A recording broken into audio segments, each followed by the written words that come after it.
Hello बच्चों, कैसे हैं आप सब। मैं आपका स्वागत करती हूं हमारे अपने चैनल पर। तो आज हम करेंगे कृतिका पार्ट 1 माता के आंचल के MCQs। तो पहला प्रश्न है, लेखक के पिता राम नामी बाही में कितनी बार राम राम लिखते थे? 1000 बार, 2000 बार, 3000 बार या 4000 बार? तो हमने पाठ में पढ़ा है कि वो किताब बाही यानी किताब में 1000 बार राम राम लिखते थे। तो इसका जवाब है 1000 बार। दोस्तों, ये MCQs आपको काम आएंगे आपके बोर्ड एग्जामिनेशन में। तो चलिए हम सेकंड क्वेश्चन पर चलते हैं। भोलानाथ पूजा के समय मस्तक पर कैसा तिलक लगाते थे? चंदन का, हल्दी का, भभूत का या सिंदूर का? तो इसका जवाब है भभूत का। हमने पाठ में पढ़ा है। अगर आप इस पाठ की समरी देखना चाहते हैं तो वो भी हमारे चैनल पर अवेलेबल है, तो आप देख सकते हैं। आई बटन पर आपको उसका लिंक मिल जाएगा।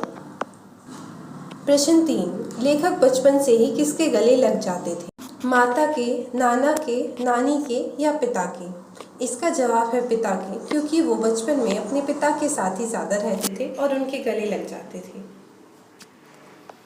प्रश्न 4, लेखक के पिता आटे की गोलियां किसे खिलाते थे? गाय को, मछलियों को, बत्तख को या चिड़िया को? तो हमने इसे पाठ में समझा था कि वो मछलियों को आटे की गोलियां खिलाते थे। प्रश्न 5, मृदंग कब बजती है? जब बड़ों का साथ हो, जब लड़कों का संग हो, जब जंगल में हो, जब नाना के घर हो? तो इसका जवाब है जब लड़कों का संग हो, क्योंकि हमने पाठ में पढ़ा था जब लड़के साथ में होते थे तो वो खूब हल्ला गुल्ला करते थे और वही मृदंग होता है।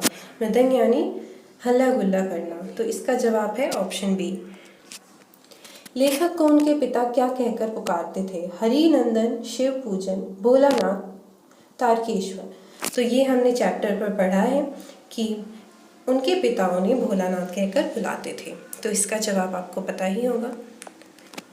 प्रश्न 7, बुढ़वा बेईमान मांगे करेला की चोखा कहकर बच्चों ने किसको चिढ़ाया था? ऑप्शंस, बूढ़े दूल्हे को, मासूम तिवारी को, स्कूल के हेडमास्टर को या बूढ़े किसान को? इसका जवाब है मासूम तिवारी को, क्योंकि बच्चों ने मासूम तिवारी को ही ये कहकर चिढ़ाया था। ये हमने पाठ में पढ़ा था। प्रश्न 8, सांप से डरकर भोलानाथ ने कहाँ शरण ली? पिता के पास, भाई के पास, बुआ के आंचल में या फिर माता के आंचल में? तो इसका जवाब भी हमने पाठ में देखा ही था कि उन्होंने अपनी माता के आंचल में शरण ली थी। प्रश्न 9, चूहे के बिल में पानी डालने से बिल से क्या निकलता है? चूहा, छछूंदर, सांप या छिपकली? इसका जवाब सांप है। हमने देखा था कि चूहे के बिल में पानी डालने से सांप निकला था। प्रश्न 10, भोलानाथ को कौन सी शरारत सबसे महंगी पड़ी? बारातियों का चिढ़ाना, दोस्तों के साथ स्कूल से भाग जाना, गिल्ली डंडा खेलना, चूहों के बिल में पानी डालना? तो हमने देखा था कि चूहे के बिल में पानी डालने से सांप निकल आया था, तो वही शरारत उनको सबसे भारी पड़ी थी। प्रश्न 11, बचपन में लेखक का सबसे अधिक जुड़ाव किससे था?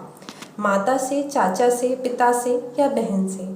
तो हमने पूरे चैप्टर में देखा था कि लेखक का जुड़ाव सबसे अधिक उनके पिता के साथ ही था। तो इसका जवाब ऑप्शन सी है। प्रश्न 12, माँ ने भोलानाथ के घावों पर क्या लगाया? घासवेल, नीम के पत्ते, मरहम, पिसी हुई हल्दी? तो भोलानाथ की माँ ने उन्हें पिसी हुई हल्दी लगाई थी। तो इसका जवाब ऑप्शन 4, पिसी हुई हल्दी। क्वेश्चन 13, लड़के और डैश पराई पीठ नहीं समझते? लंगूर, गधे, बंदर या फिर घोड़े? तो इसका जवाब है बंदर। हमने पाठ में ये लाइन देखी थी कि लड़के और बंदर पराई पीठ नहीं समझते। क्वेश्चन 14, लेखक ने माँ के आंचल को क्या कहा है? प्रेम व विलाप, प्रेम व शांति के चौंतव्य की छाया, शत्रुता का मिलन, गहरा लगाव? तो इसका जवाब प्रेम व शांति के चौंतव्य की छाया। क्वेश्चन 15, अमोला किसे कहते हैं? एक प्रकार की सब्जी, आंवला, अनानास, आम का उगता हुआ पौधा? तो अमोला आम का उगता हुआ पौधा ही कहलाता है। क्वेश्चन 16, दो लड़के बैल बनकर क्या खींचते थे? हल खींचते थे, बैलगाड़ी खींचते थे, आपस में लड़ते थे या मोट खींचते थे? इसका जवाब भी पाठ में हमने देखा ही था कि वो मोट खींचते थे। क्वेश्चन 17, भोलानाथ और उनके साथी अपने घरों के किवाड़ किस चीज़ से बनाते थे? दिया सलाई की डिब्बियों से, पेड़ के पत्तों से, टीन की टुकड़ों से, उत्तर पुस्तिका के गत्तों से। इसका जवाब है दिया सिलाई की डिब्बियों से। भोलानाथ और उनके साथी अपने घरों के किवाड़ दिया सिलाई की डिब्बियों से बनाते थे। क्वेश्चन 18, भोलानाथ किसको देखकर सिसकना भूल जाते थे? ऑप्शंस हैं खेल के साथियों को, अपने पिता को, अपनी माता को, अपने मामा को देखकर। इसका जवाब है खेल के साथियों को। क्वेश्चन 19, सांप से डरकर भोलानाथ ने कहाँ शरण ली? विद्यालय में, माता के आंचल में, चबूतरे पर, पिताजी के पास।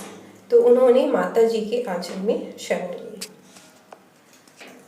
क्वेश्चन नंबर 20, माता का आंचल पाठ में ग्रामीण परिवेश का चित्रण किया गया है। आप ग्रामीण जीवन और शहरी जीवन में क्या अंतर पाते हैं? खान पान का अंतर, खेल के सामानों का अंतर, पहनावे का अंतर या फिर ये सभी?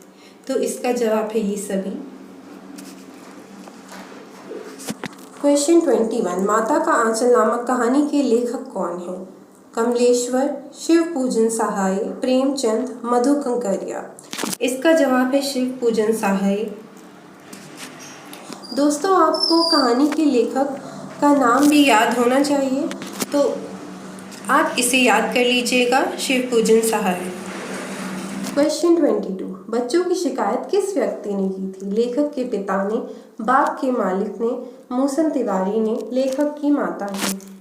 इसका जवाब है मूसन तिवारी ने। क्वेश्चन 23, चिरोरी करने का अर्थ क्या है? चिढ़ाना, नकल करना, चोरी करना या विनती करना? तो इसका अर्थ है चिढ़ाना। किसी को चिढ़ाने को ही हम कहते हैं चिरोरी करना। क्वेश्चन 24, मर्दोए शब्द कहानी में किसने किसके लिए प्रयोग किया है? लेखक ने पिता के लिए, लेखक की माता ने उनके पिता के लिए, लेखक की माता ने लेखक के लिए, इनमें से किसी से नहीं। इसका जवाब है लेखक की माता ने उनके पिता के लिए। क्वेश्चन 25, लेखक का बचपन में सबसे अधिक जुड़ाव किससे था? तो ये क्वेश्चन शायद रिपीट हुआ है। इसका जवाब आप जानते हैं, उनके पिता से उनका सबसे अधिक जुड़ाव था बचपन से। मकई के खेत में कौन चल रहा था? चिड़ियाओं का झुंड, कुत्तों का झुंड, बिल्ली का झुंड या फिर मधुमक्खियों का झुंड? तो मकई के खेत में चिड़ियाओं का झुंड ही चल रहा था। क्वेश्चन 27, लेखक अपने बचपन में पिताजी के साथ कौन सा खेल खेलते थे? क्रिकेट, कुश्ती, बैडमिंटन या कंचे? इसका जवाब हमने पाठ में देखा है। इसका जवाब है कुश्ती। तो यहाँ पर हमारी ये वीडियो ख़त्म होती है। आप प्लीज़ इस वीडियो को लाइक करें, शेयर करें और हमारे चैनल को सब्सक्राइब करें। मैं बहुत ही जल्द आगे वाले चैप्टर्स के भी MCQ अपलोड करूँगी, तो प्लीज़ मेक श्योर कि आप सब्सक्राइब करें हमारे चैनल को, ताकि आपको नोटिफिकेशन सबसे पहले मिले। Thank you.